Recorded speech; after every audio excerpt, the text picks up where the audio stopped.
और उसके बाद किसी भी प्रॉब्लम से गुजरती है तो उसकी भी जिम्मेदारी है। वो मैं हूँ तो मैं भी जिम्मेदार हूँ। यही कहना चाह रही हूँ। बच्ची का तबीयत खराब हो रहा है, अगर मैं उसकी देखभाल नहीं कर रही हूँ तो मैं भी जिम्मेदार हूँ। लेकिन मैं रहते हुए ऐसा कुछ नहीं हुआ।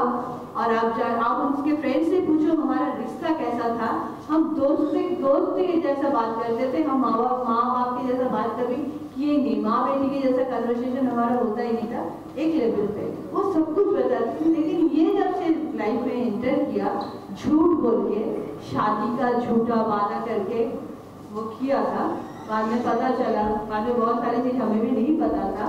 और बाद में घर में घुसते गया उसके मम्मी को निकाल दिया घर से, हम लोगों को निकाल दिया और निकाल के उसको अकेला करके उसको खत्म कर दिया। यही है। अंकल जी, बहुत बड़ी एक लड़ाई आप लोग लड़ रहे हैं, 1 साल हो गया लगभग, लेकिन इस पूरे केस में कहीं न कहीं कुछ अब तक जो है सामने निकल कर नहीं आ पा रहा है। आपने बहुत जगह अर्जी भी लगाई, सुप्रीम कोर्ट से लेके बाकी जगह पर। एक छोटी सी फिल्म जो उसकी याद है, उसके ऊपर भी इतने सारे ऑब्जेक्शन लग रहे हैं, क्या कहते हैं? बस यही कि मेरा मानना है, हम सबका मानना है कि दुनिया में ईश्वर का कानून चलता है। अपराध जितना बड़ा, सजा भी उससे 10 गुना उतना बड़ा प्रहार होता है। इसमें भी हो धैर्य। हाँ जरूर, हमने सब कोशिश की, उस तरह से उसका इम्पैक्ट वैसा कुछ निकल करके आया नहीं अभी तक, but still God is great. We are not going to give up. आज का जो इनिशिएटिव है, इससे भी मालूम चल रहा है कि वो कुछ ना कुछ कर रहे हैं। ईश्वर का खेल बहुत निराला है, बिल्कुल अपराधी को सजा होगा। और प्लीज ये एक रिक्वेस्ट है जो मैं शुरू से रिक्वेस्ट करते आ रहा हूँ, इट्स अ मर्डर। प्लीज इसको सुसाइड का नाम दे करके किसी अपराधी को भागने का मौका मत दीजिए। एक स्पाइनलेस घटिया दर्जे का क्रिमिनल आता है, अच्छा खासा एक इंसान के जिंदगी में घुस के उसका पूरा घर को, उसका पूरा फैमिली को तबाह करके, लूट करके और ऐश करता है, मजा देखता है। करेक्ट। तो मीडिया प्लीज, आप लोग हमेशा साथ रहे हैं, लेकिन कभी कभी तकलीफ भी होती है। ग्राउंड जीरो से आप लोग जो रिपोर्ट करते हो, आपका चेहरा में दिखता है कि आप मेरी सच्चाई को देख पा रहे हो, आप भी मेरे ही जैसा सिंपैथेटिक बहुत दुखी हो। लेकिन जब इस स्क्रीन पे आता है ये बातें पेश करने के तरीके ऐसे होते हैं, कभी कभी जरा दुख भी होता है। सो प्लीज आपका फोकस आप ले आइए। ये मर्डर है जो सबसे पहले हमारे लॉयर नीरज जी ने इस दुनिया को बताया था। उन्होंने अपना करियर की तरफ नहीं देखा, उन्होंने अपने ह्यूमैनिटी को सामने रखा और उन्होंने सब कुछ बता दिया। उनको तो सलाम करते हैं। So please please please focus कीजिए। हमारा ऐसा मानना है कि मीडिया के जो रिपोर्टर्स हैं, जो किसी केस को इन्वेस्टिगेट करते हैं, आप पुलिस से बेहतर इन्वेस्टिगेटर हैं। पहले आप लोग रिवील करते हैं सच, उसके बाद हम लोग देखते हैं कोर्ट का ऑर्डर में या पुलिस क्या कह रहे हैं। तो आप इन्वेस्टिगेट कीजिए प्लीज। अभी भी बहुत कुछ ऐसा मिलेगा। आप लोगों से बात कीजिए, जो भी प्रत्युषा के साथ उस वक्त उन दिनों क्लोज में था, एक्चुअली तो किसी को नहीं रखने दिया था, बट फोन में किसी से भी किससे बात होती थी, आप बात कीजिए, इन्वेस्टिगेट कीजिए। प्रत्युषा के लिए ना सही, दुनिया का हर लड़की के लिए कीजिए। लड़कियों को कहीं ना कहीं से परेशानी का सामना करना ही पड़ता है बार बार। सो प्लीज प्लीज आप लोग अभी किस तरीके से तैयार हैं? कामयाब हो रहा है तो आगे कुछ हम किस तरीके से तैयार हैं? हम हमेशा ही तैयार रहते हैं। अभी की क्या बात कर रहे हैं, हम हमेशा ही तैयार हैं। जो होगा देखा जाएगा और डरते नहीं हैं हम किसी से। हम सिर्फ ऊपर वाले से डरते हैं, ना किसी की माँ से डरते हैं, ना किसी के बाप से डरते हैं। हम सिर्फ ऊपर वाले से डरते हैं और हम तैयार हैं, जो भी होगा हम तैयार हैं। पूछना चाहती हूँ ये कब शूट हुई थी, किस दौरान? क्योंकि उनका ये भी कहना है कि जब आर्ट कवर कर रहे थे हम, तब भी जिक्र नहीं किया कभी प्रत्युषा ने। ये इसके वो जिम्मेदार है खुद है। अगर उनके पास एक ऐसी डायरी है जिसमें वो लिखती थी कि उसने इतने मिनट सांस ली और इतने मिनट खाना खाया और इतने मिनट, तो अगर उसने उनको एक पूरी फिल्म जो उसने अपने इंस्टाग्राम पे अपडेट कर रखी है, राहुल कैसे बॉयफ्रेंड यार, हमको प्यार हो जाता है तो हम इंस्टा FB, उसके दोस्त का अकाउंट, उसकी अकाउंट के अकाउंट का अकाउंट, इन्होंने कभी प्रत्युषा का अकाउंट चेक नहीं किया। व्हाट काइंड ऑफ ये लव कैसा था? मतलब आप सब यंगस्टर्स हैं, आपको मालूम है आपको प्यार होता है तो आपकी गर्लफ्रेंड का अकाउंट तो 500 बार चेक होता है यार, या एक्स का भी होता है। 500 बार होता है, उसकी एक्स के एक्स का भी होता है, उसके एक्स के एक्स का भी होता है ना। कहाँ है, कितने बजे है? इन्होंने कभी इंस्टाग्राम चेक नहीं किया अपनी गर्लफ्रेंड का? Go to IM Prats PRATS, आप जाइए वहाँ पे और उस अकाउंट को चेक कीजिए। इंस्टाग्राम में प्रत्युषा ने खुद पोस्ट किया है इस फिल्म के बारे में, राहुल राज के एंगल से और किसी सवाल का जवाब नहीं। अगर राहुल राज को इस फिल्म के बारे में नहीं पता है तो क्या करूं? नहीं पता तो नहीं पता। Why do we care? मुद्दा फिल्म आपके सामने है, वो है ही नहीं कोई। फिल्म है। अगर उन्हें नहीं पता है तो क्या कौन है वो? गवर्नमेंट ऑफ इंडिया है? नहीं, हाँ, सेंसर बोर्ड है वो। उस फिल्म को रिलीज करने के पहले मेरा, चूंकि वो नहीं है अब इस दुनिया में, मेरा कंसर्न उसके माँ बाप थे। लीगली भी और मॉरली भी मेरा कंसर्न और मेरी रिस्पॉन्सिबिलिटी सिर्फ इन तक है। इन्होंने परमिशन दिया, इनके लिए वो फिल्म मैं रिलीज करना चाहती थी, मुद्दा उतना ही था।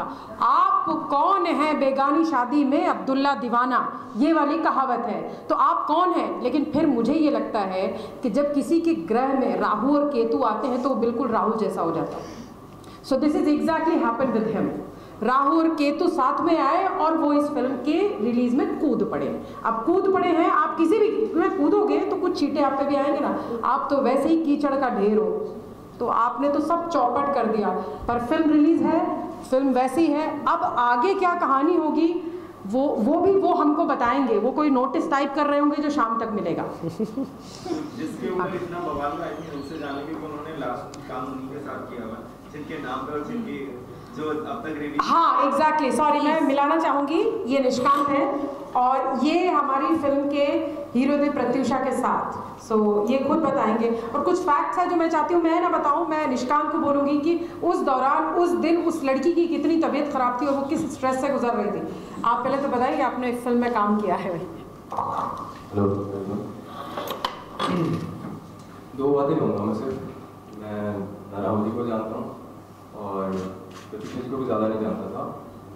बस फर्क इतना है कि प्रत्युषा जी के साथ मैं 1 दिन और 2 घंटे रह पाया, उनके साथ काम किया, तो थोड़ा जान लेता है इंसान। और इतना जानने के बाद इतना पक्का हो गया था कि वैसी लड़की सुसाइड नहीं कर सकती। सी जिसने 24 घंटा काम किया उसको ये मालूम है कि वो लड़की सुसाइड नहीं कर सकती, तो कौन बात कर रहा है? मैं नहीं जानता था कुछ भी, तो मिले पहली बार तो थोड़ा सा हो गई थी, शायद का मूड खराब होगा पीछे से हो जाता है कभी, तो उससे पता लगा कि ये लड़की स्ट्रॉन्ग बहुत ज़्यादा है, ये मतलब डरने वालों में से नहीं। उन्होंने सॉरी बोल दिया था, पैचअप हो गया था, फिर भी बहुत सी आर्टिस्ट थी और ज़्यादा क्या बोलूँ। लास्ट डे जब उनके साथ शूट करना था तो वो लास्ट सीन में जब वो बोलते हैं कि मैं मरूंगी नहीं, उस समय मैं बाहर बैठा हुआ था। करण सर ने बोला कि आप थोड़ा सा टाइम ले लो, थोड़ा सा आगे बहुत बड़ा सीन दिया है हम लोगों ने, प्रोटेस्ट ले लो, फिर हम लेते हैं। मैं बाहर बैठा हुआ था, फिर मैं अंदर आया तो शी वाज क्राइंग। ये सुनिए आप, वो ऑफ कैमरा की बात कर रहा है। वो रो रहे थे। मुझे वो इतना ही बस करने की क्या जरूरत थी, मुझे कुछ नहीं पता था क्या चल रहा है उनके टाइम ऑफ द माइंड, उनकी लाइफ में क्या चल रहा है।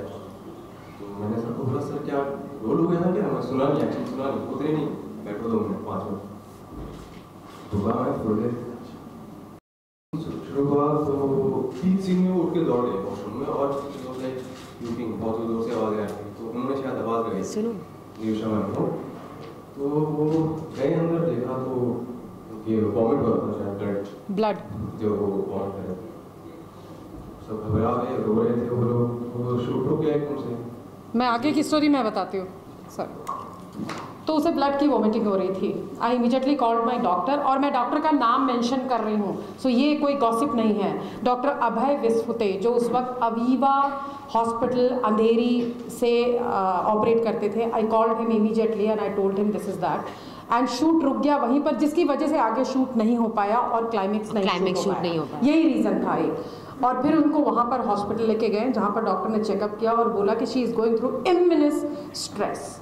उसको बहुत ज़्यादा हाइपर एसिडिटी और बहुत स्ट्रेस बहुत ज़्यादा है, मेंटल है, एंजाइटी बहुत ज़्यादा है, वो she is going through because she was howling, she was not able to explain.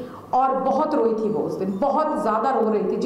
जितनी बार वो सीन रिहर्स करती थी उतनी बार रोती थी। एक सीन में जब एक रिश्ते टूटने की दास्तान होती, जब आप रिहर्स कर रहे, कहीं तो कनेक्ट कर रही थी वो, कुछ तो कर रही थी। मैं कुछ इसमें कुछ अपनी तरफ से मिक्स करके कुछ नहीं बोल सकती। You can call doctor Abhay Vishwate and confirm, now he is the owner of a SRV hospital Jawahar Nagar Goregaon west. You can contact directly and speak to him, he will tell you the date and he will tell you everything. So it's nothing, I mean it's nothing. तो आपके सामने उनकी condition है। क्या अभी तक 1 साल हो गया, क्या अभी तक मैं इस पिक्चर में कभी आई हूँ? कभी भी मैंने कभी कुछ कहा? इसको मैंने ये बात कभी नहीं बताई थी बिकॉज मुझे नहीं पता था। मुझे आई फेथ कंप्लीटली लीगल, जो भी जुडिशियली है, कोर्ट है, मैं फेथ करती हूँ और मैं उससे ज़्यादा कर्मा पे विश्वास करती थी। और कर्मा है जो राहुल ने इसमें पैर डाला, ये उनका कर्मा है। क्योंकि अगर उन्होंने इस पिक्चर में आए नहीं होते तो आज ये प्रेस कॉन नहीं हो रहा होता, आज ये ट्रुथ बाहर नहीं आ रहा होता।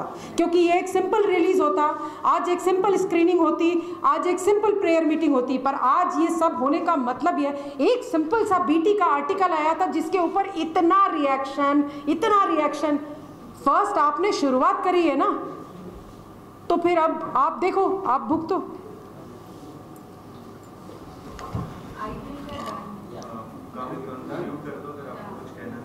हाँ, मैं जैस्मिन को इंट्रोड्यूस जी, हाँ। मैं एक सवाल करना चाहती हूँ। बिल्कुल। एक्चुअली में हमेशा हम देखते हैं कि ये प्रेशर, मुझे लगता है जो भी स्ट्रेस है या जो प्रेशर है वो सब हर प्रोफेशन में होता है, लेकिन स्पेशली ग्लैमर इंडस्ट्री में ये बहुत देखने को मिलता है।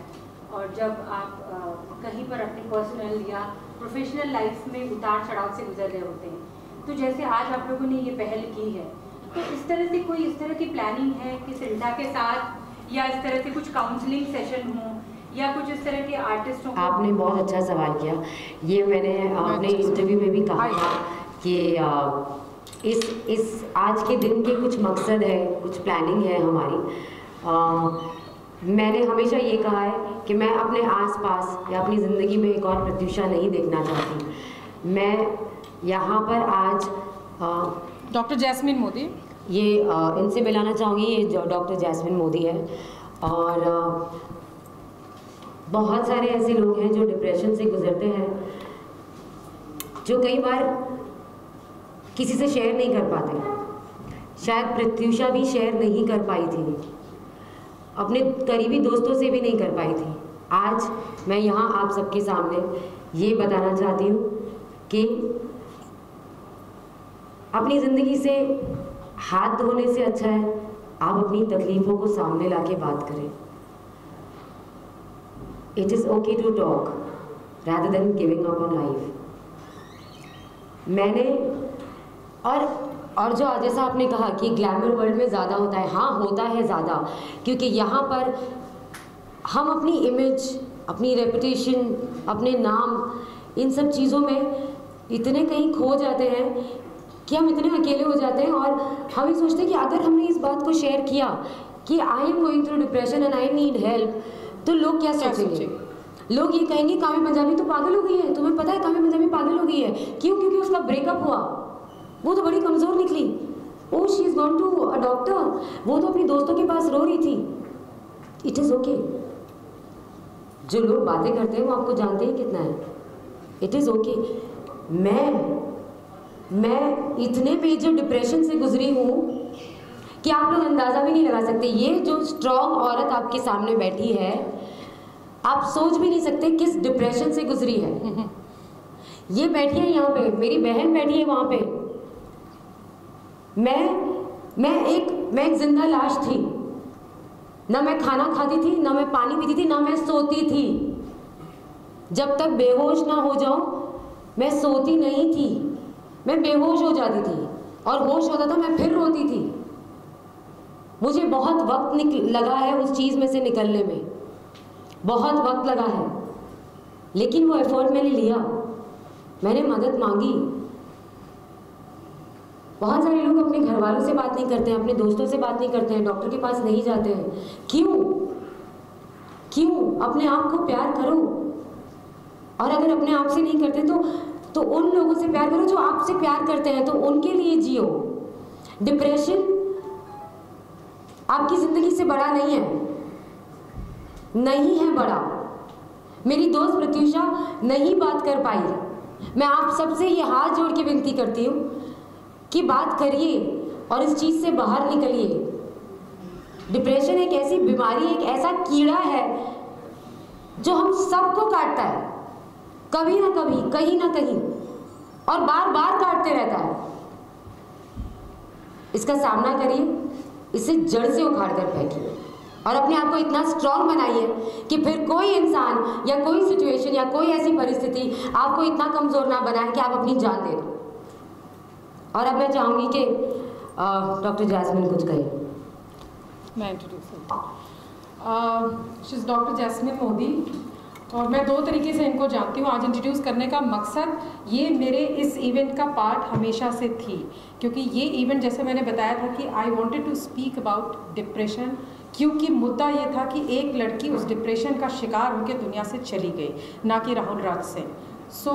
मैं मेरी खुद की ज़िंदगी में, हाँ सबकी ज़िंदगी में होता है, फिल्म रिलीज़ करने का एक और अब रिलीज़ कर, ये क्वेश्चन भी सामने आया, आलोक ने भी ये क्वेश्चन किया था कि राहुल राज ने ये पूछा है कि 1 साल से फिल्म क्यों नहीं रिलीज़ हुई।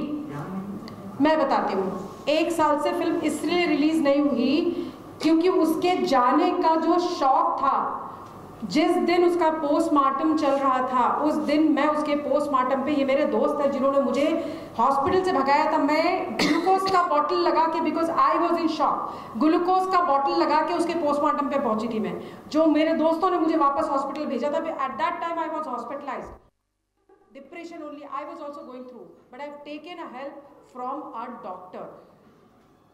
ठीक 2 महीना पहले I lost my mother. My mother, सबकी माँ इंपॉर्टेंट है और कीमती है, but mine was a God mother. और मैं 25 दिन माँ को वेंटिलेटर के बगल में बैठी थी, उनका हाथ लेके 25 दिन वो कोमा में थी। वो 25 दिन का सफ़र 25 साल से बड़ा रहा है मेरे लिए, क्योंकि एक हाथ जब जिंदा होता है तो गर्म होता है और जब नहीं जिंदा होता तो ठंडा होता है। तो वो 25 दिन जो गर्म से ठंडे हाथ तक का सफ़र मैंने देखा है ना, उसने मुझे कहा कि मैं अब ये फिल्म रिलीज़ करूंगी, क्योंकि ये किसी के माँ बाप की एक धरोहर है जो मेरे पास पड़ी, जो एक बार देखेंगे वापस लाइव। वहाँ से मैं जैस्मिन को कॉल करती थी लखनऊ से कि नहीं हैंडल हो रहा, और वो मुझे बताती थी ये करो, और ये कर करके मैं आपको बताती हूँ कि मैंने वो टाइम निकाला है। मैं आईसीयू के बाहर 25 दिन बैठी रही हूँ।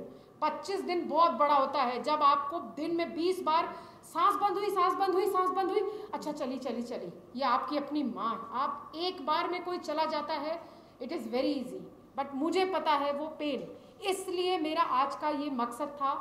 जैस्मिन से मैं चाहूँगी कि जैस्मिन ने मुझे एक बहुत ओपन ऑफर दिया जब मैंने हेल्प के लिए जैस्मिन को बोला कि कोई भी इंसान, अब please apart from the today's whatever interview which been happen, इस चीज़ को प्लीज़ टेलीकास्ट करिए, क्योंकि जैस्मिन ने जो ऑफर दिया है वो any of the person who is going through depression can go without the charges. She is not going to charge any penny, so do not worry.